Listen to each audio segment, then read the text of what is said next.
আসসালামু আলাইকুম এভরিওয়ান, চলে আসলাম ছোট্ট একটা মিনি ব্লগ নিয়ে। আজকে নাহিদের বার্থডে রেসিপি হয়েছিল বিরিয়ানি, চিকেন চাপ, দই, পাঁপড়, মিষ্টি, আইসক্রিম। নাহিদের ফেভারিট জিনিসগুলোই হয়েছিল। তো এখানে নাহিদ অনেকটা অধৈর্য হয়ে যাচ্ছিলো, কারণ বাচ্চা ছেলে তো অতক্ষণ ওয়েট করে থাকতে পারছে না।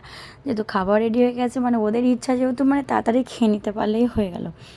খাবারটা রেডি হয়ে গেছে, তো অতক্ষণ ওয়েট করতে পারছি না। আর ওরা একটা বিরক্ত, তারপরে যেহেতু ওরা বাচ্চা, একটা খাবার সামনে রেডি থাকলে যেহেতু ওদের পছন্দ মতো রান্না সব কিছু হয়েছে, ওয়েট করে থাকতে পারছি না। এখানে ওর একটা ভিডিও তোলা হচ্ছিলো।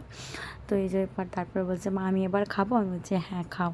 তো এখানে নাইট এখানে খাওয়া স্টার্ট করে দিয়েছে। খেতে খেতে ওর তো মানে চিকেনের যে কোনো আইটেমই ওর খুবই পছন্দ।